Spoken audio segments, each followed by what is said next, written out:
Hai minasang, ohayo gozaimasu. Kembali lagi di seri pembahasan tata bahasa LPK Jogja Kensu Senta.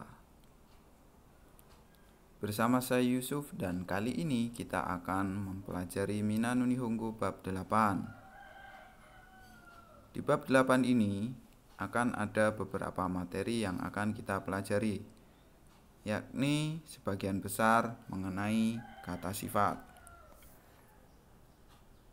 Yang pertama, pola kalimatnya adalah kata benda, wa, kata sifat, des.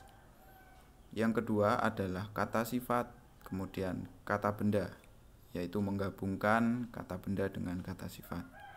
Yang ketiga adalah totemo dan amari, penggunaannya bagaimana. Yang keempat, kemudian itu ada pola kata benda, wa, do, deska. Yang kelima, kata benda wa, dona, kata benda deska. Yang keenam, kalimat 1 ga, kalimat 2. Yang ketujuh, penggunaan dore.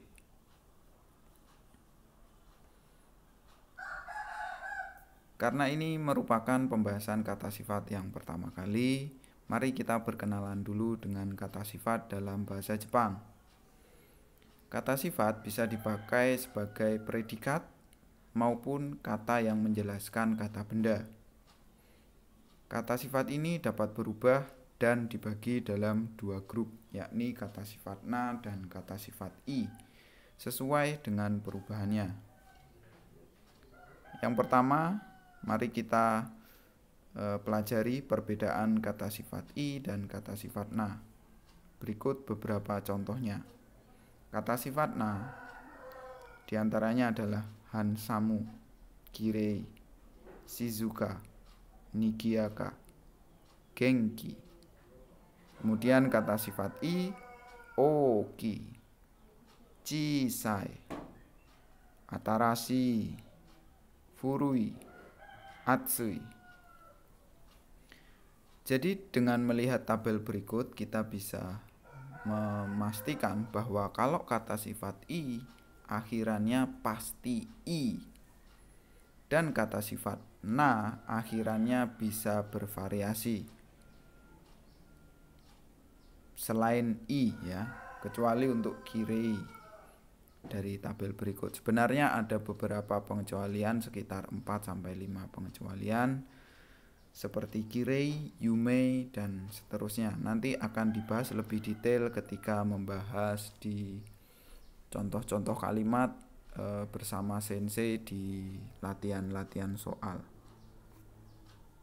Mari kita ke tata bahasa dulu. Yang pertama yakni materi kata sifat na digunakan untuk menjelaskan sifat dari kata benda. Jadi misalnya ada pola kalimat kata benda wa, kata sifat na, des.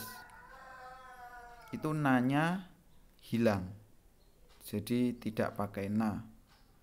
Kemudian kalau negatif, kata benda wa, kata sifat na, nanya hilang, ja arimaseng.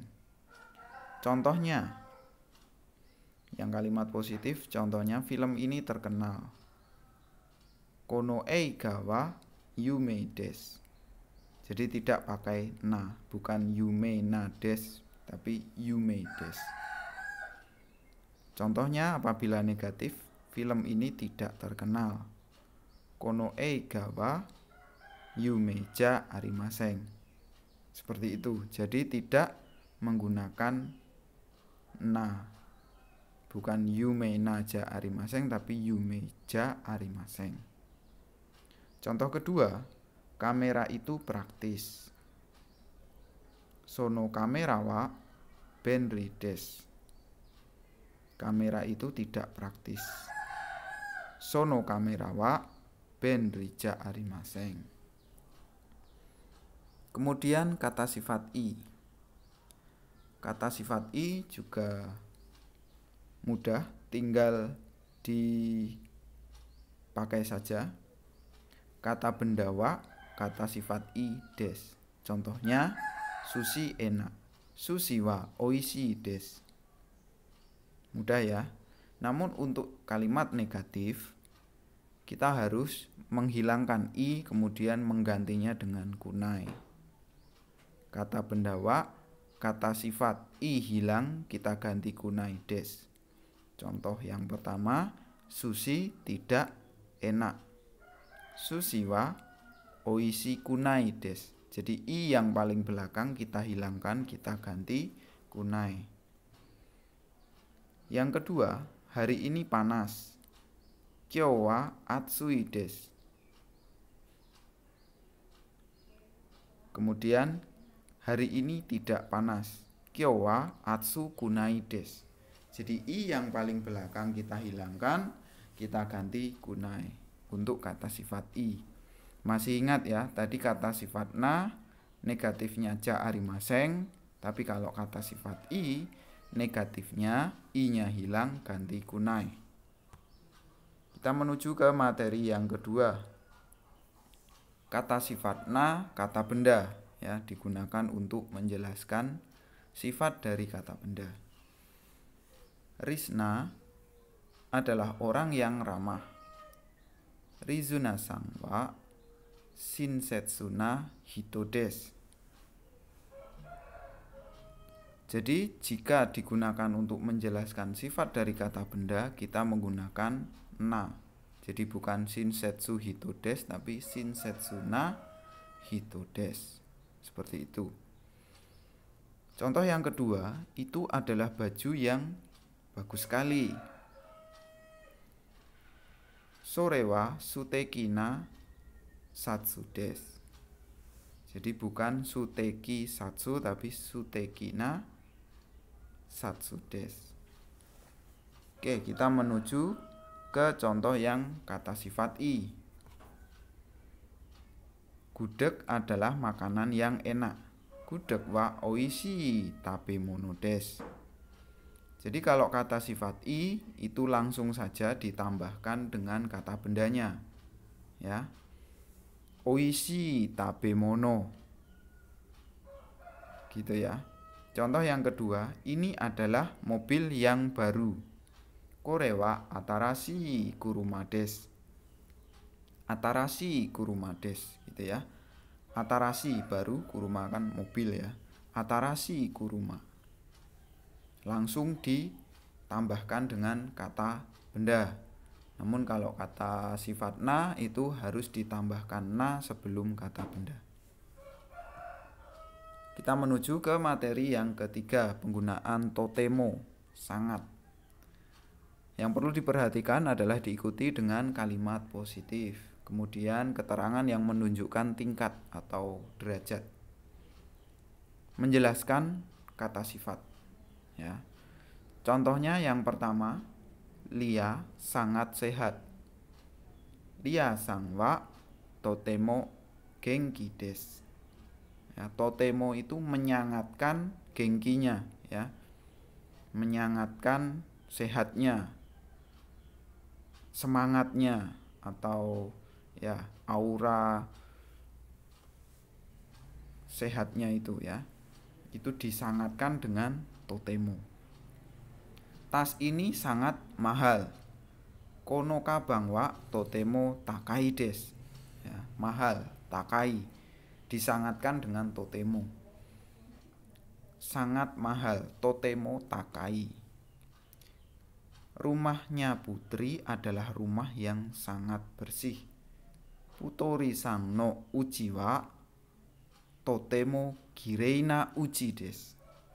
Ya. Jadi digunakan untuk menyangatkan kata sifat. Kalau dalam contoh yang ketiga ini, totemo kirei na uchi.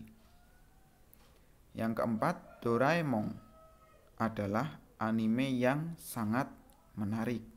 Doraemon wa totemo omoshiroi anime desu. Seperti itu. Jadi penggunaan totemo digunakan biasanya sebelum kata sifat itu atau sebelum yang disangatkan tadi. Oke, kita menuju ke materi yang ketiga, masih yang ketiga namun penggunaan amari. Di bab ini kita akan belajar amari itu digunakan untuk kalimat negatif ya. Jadi artinya tidak terlalu atau tidak begitu. Sebenarnya secara literal itu amari itu artinya sangat atau terlalu, keterlaluan gitu ya. Namun penggunaannya harus diikuti dengan kalimat negatif, maka tidak terlalu gitu ya. Oke. Yang kedua, keterangan yang menunjukkan tingkatan atau derajat. Kemudian dia juga menjelaskan kata sifat itu. Oke, yang pertama contohnya besok tidak begitu senggang. Asitawa amari himaja arimaseng ya. Jadi harus diikuti dengan kalimat negatif. Himaja arimaseng, tidak begitu senggang, tidak terlalu luang gitu ya. Hima, luang, senggang gitu ya. Oke, yang kedua, Pati adalah kota yang tidak begitu ramai. Patiwa amari nigiakana majija arimaseng. Yang ketiga, jam ini tidak begitu mahal. Konotoke wa amari takakunai des. Ya, ingat ya, negatif dari kata sifat i, takai. I-nya kita hilangkan, kita ganti kunai. Konotoke wa amari takakunai des.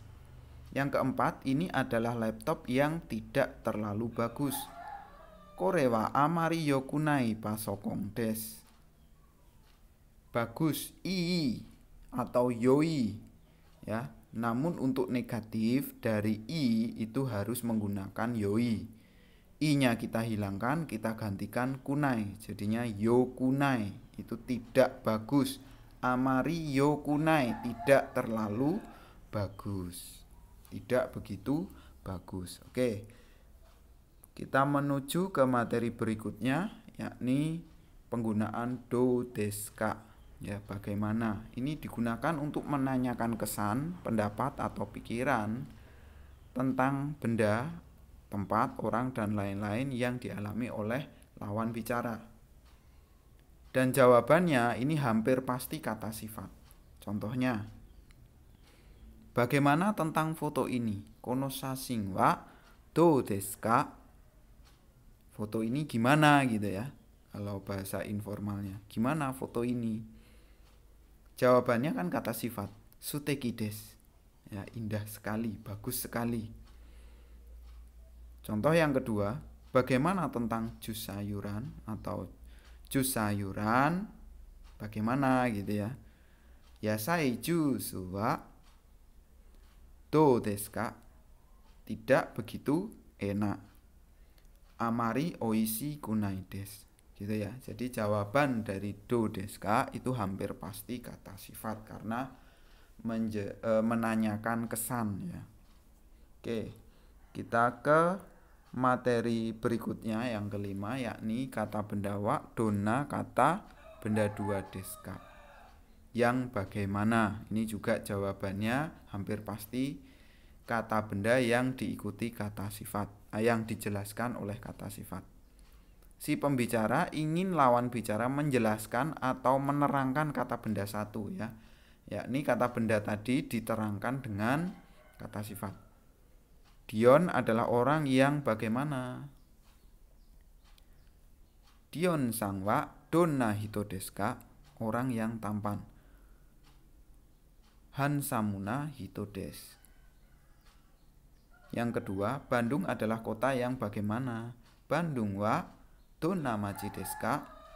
Samui machi desu. Kota yang dingin. Jadi jawaban dari pertanyaan dona ini hampir pasti jawabannya adalah kata benda yang diterangkan dengan kata sifat. Ya, seperti itu. Oke, kita materinya mungkin ya masih ada satu lagi. Kalimat 1 ga, kalimat 2. Bahasa Jepang menarik tetapi sulit. Nihongo wa omoshiroi desu ga muzukashi desu. Jadi penggunaan partikel ga yang artinya tetapi. Bahasa Jepang menarik, omoshiroi ya, tetapi sulit. Omoshiroi desu ga musukashii desu. Laptop praktis tetapi mahal. Pasokon wa benri desu ga takai desu. Oke, masih ada satu lagi ternyata penggunaan dore yang mana. Menanyakan yang mana di antara 3 atau lebih dari sebuah pilihan. Yang pertama, meja jini yang mana? Jini sang no tsukue wa dore desu ka? Ano oki tsukue desu. Sepatu Ayu yang mana? Ayu san no tsukue wa dore desu ka? Sono shiroi kutsu desu. Gitu ya. Oke, sudah habis materinya di bab 8 ini. Jadi minasang silahkan banyak-banyak latihan menggunakan buku Minano Nihongo Renshu A, Renshu B maupun Renshu C, dan kami sarankan untuk dipandu bersama sensei. Kemudian jangan lupa untuk menghafalkan kosakata supaya lebih mudah dalam latihan, karena di bab 8 yakni mengenai kata sifat ini banyak sekali kosakata baru. Terutama untuk kata sifat itu sendiri ada banyak kata sifat yang harus dihafalkan. Kalau tidak hafal kata sifat ya bagaimana mau latihan membuat kalimat. Jadi minasang memang untuk pola-pola kalimatnya tidak begitu sulit, namun kata sifatnya harus dihafalkan. Jadi minasang banyak-banyak latihan dengan membuat kalimat sendiri sesuai kondisi dan keadaan minasang masing-masing, dan dipraktekkan kepada teman yang sesama lagi belajar bahasa Jepang, dan juga latihan bersama sensei. Oke, sekian dari kami penjelasan mengenai materi tata bahasa di bab 8 ini. Jangan lupa apabila ada pertanyaan silahkan langsung tanyakan kepada sensei masing-masing, atau boleh juga ditulis di kolom komentar. Saya akhiri. Assalamualaikum warahmatullahi wabarakatuh. Mata ne minasang. Bye bye.